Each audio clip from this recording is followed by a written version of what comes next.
Hi again, everybody. This video is sponsored by contribution from Survivor, and here is her story. Hi, Ollie. I've been watching your YouTube channel, and I wanted to make a contribution to you and your followers to offer a testimony that there is life after the narcissist.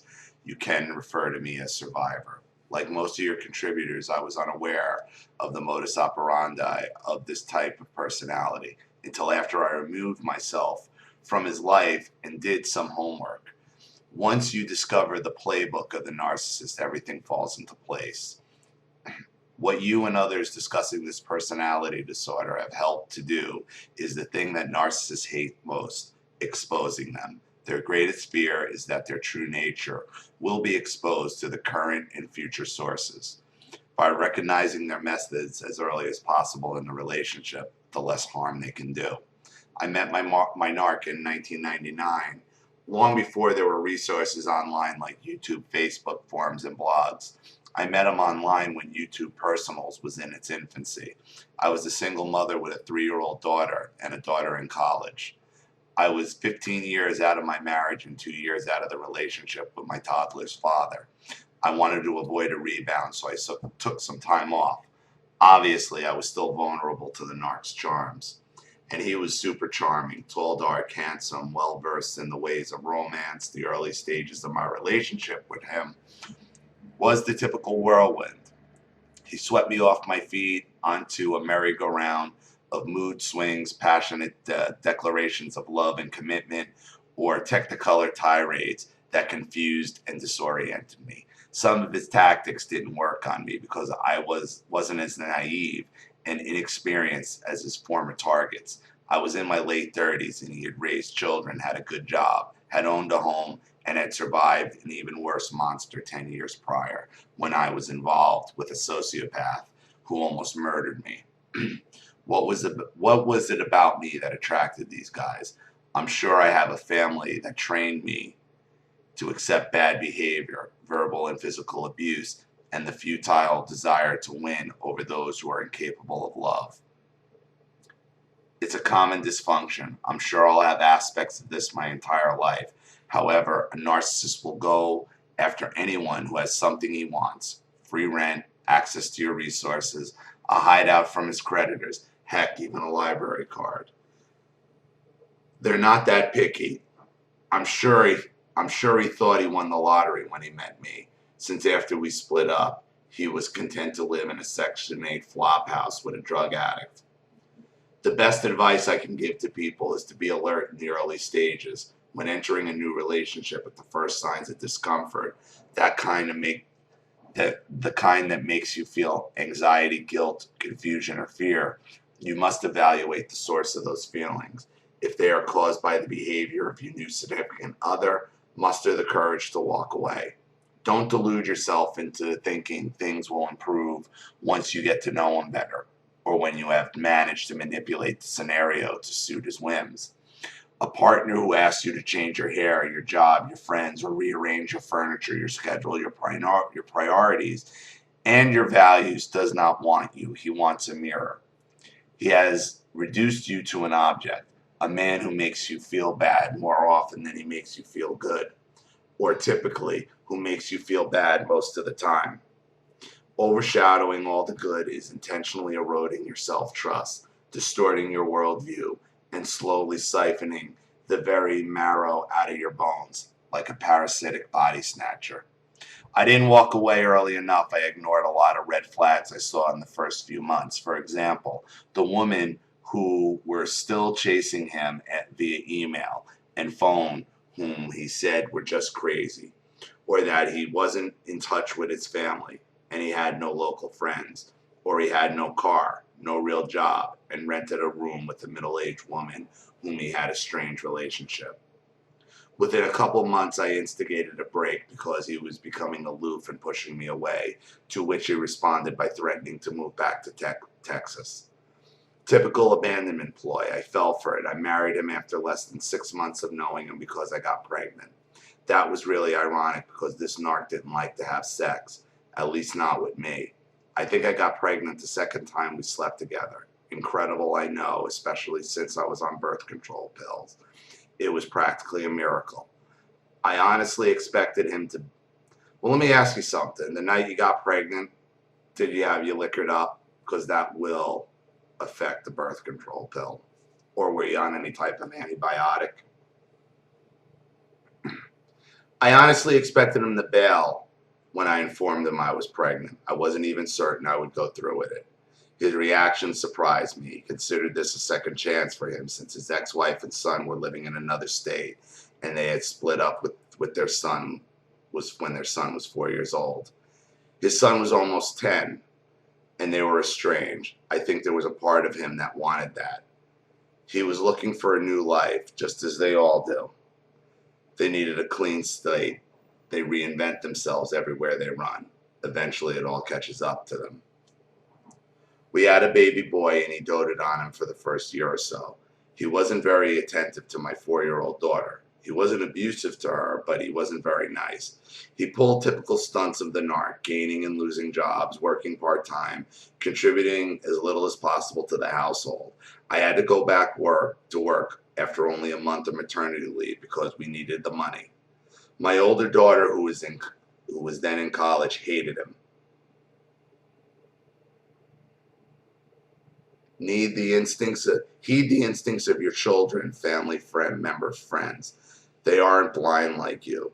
I was going to make this marriage work no matter what I thought. I had already been through one divorce and didn't marry the father of my younger daughter, so pride took over. We went to counseling, church, started a business together, and no matter what I did, he was unhappy. He referred to me as the warden, as if he were in prison. Meanwhile, he rejected sex. He would disappear for days, flirt online with women, and joined adult friend finder websites. He always had one foot out the door. When he got a job opportunity in Houston, he wanted us to move down there. I explored a transfer with the large company for which I worked for, which I had a branch in Houston. I flew down there, did well in an interview, and was offered a job. I began to make arrangements to move, picking out an apartment, giving notice, setting up movers, the whole bit. However, my younger daughter's father refused to give me permission to leave the state.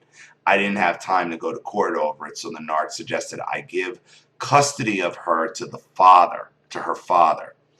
I thought about it and decided I couldn't abandon her to move 1,000 miles away. The narc threatened to go without us. I said, go ahead. I called his bluff. He went. I had to transfer ownership of one of my cars to him in case he abandoned it somewhere along the way. A couple months later, I woke up to the sound of something striking the window of my bedroom. It was the narc standing below, throwing pennies up 3 stories to hit the window. I let him in, mostly out of curiosity. As you have pointed out many times in your video, don't take them back. Things just get worse. They don't respect you. They resent you. They intend to punish you even more severely. Things went from bad to worse. He couldn't find a job he liked, or wasn't good enough for him. He complained about being trapped. He ruined the holidays. And then one day he got violent. He wound up going to jail mainly because he was such a jerk to the judge. He had broken my phone, my glasses, blocked me from leaving, started hitting me with couch pillows. Kind of funny. I managed to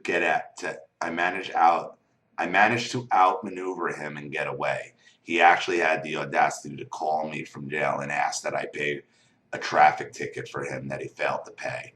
I laughed. No, I did not pay it. And he wound up with 3 more days tacked onto his sentence.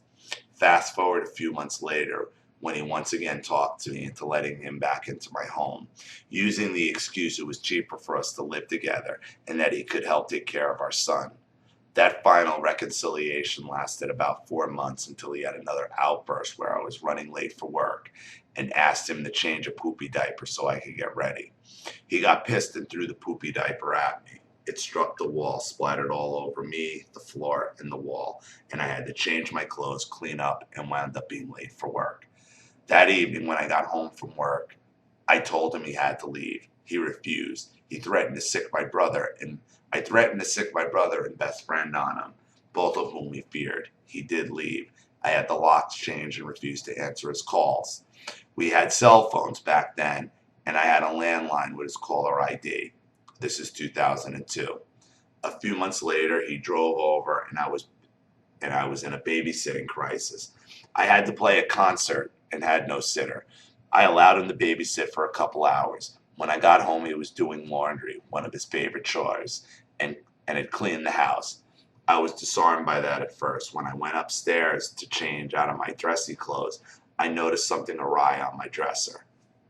I realized after searching my drawers and dresser that he had stolen all my jewelry. I didn't have much, but it was still all I had. My engagement wedding ring that I never wore anymore. My pearls, a couple of solid gold necklaces and gold earrings. I ran downstairs and flat out asked him where the hell was my jewelry. He gave me that blank expression and said, "How dare I accuse him?" I had a spare set of keys to my car he was driving, and he ran out to the parking lot. I searched his car, couldn't find anything. Months later, a letter came from a pawn shop in the mail, addressed to him. He still had our address on our driver's license, indicating the loan was expiring from the good and the goods would be sold. I drove to the pawn shop and tried to claim my property, but they wouldn't give it to me. That was the last straw. I moved out of that townhouse into another city, started a new job with a good friend, and the narc had no idea where I lived. He even called me from a payphone later in August of 2003, a year after I kicked him out, and said he had gone to our place and I was gone. I told him he would never know where we lived. I filed for a divorce. He had no address, so we had to wait a few months to post legal notice. Naturally, he never showed up to court, never got any visitation rights, and was assessed $400 a month in child support in absentia based on a previous employment record. Over the past 13 years, I've received some support here and there when he has a job on the books. He is currently over $50,000 in arrears to me. Yes, that's $50,000. Felonious arrears. He can't get a driver's license or leave the country. I had no contact whatsoever with him from August 2003 until last summer, August 2015. 12 years. My son had grown up without a father, but he's better off than having a terrible father.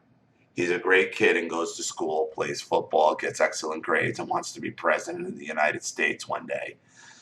The narc found me on Facebook through my daughter, and he asked me to call him. I called him, and he was very pleasant to him. I did remind him that he owed me a shitload of money, and that would never go away.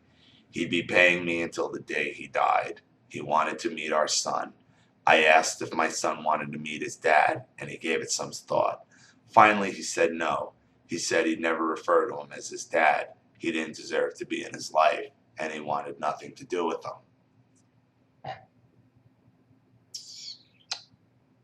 When I met the narc in person for the first time in 12 years, I don't think he expected me to look good. He probably expected me to look fat, gray, unhappy, neurotic, whatever. Instead, I looked gorgeous, thin, healthy, fit, well-groomed, and happy.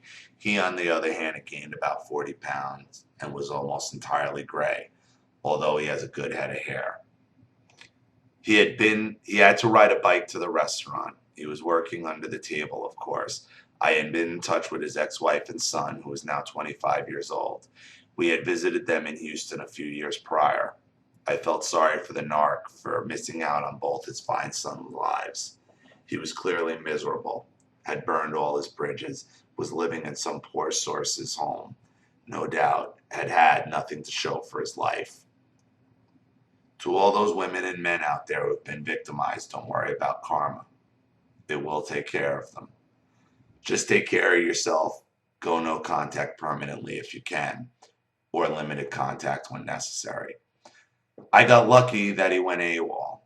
I know it's not that clean for a lot of people. I do have some good advice for everyone. Never have a joint account or let the narc anywhere near your money. I never had any joint property or accounts with him. Use very reliable birth control. Don't marry him no matter what. Don't let him move in with you. And best of all, get the hell away from the first sign of trouble. The first lie, say goodbye. They always lie. Always. All the best to everyone here. There is life after the narc. A good life. Seriously, Survivor.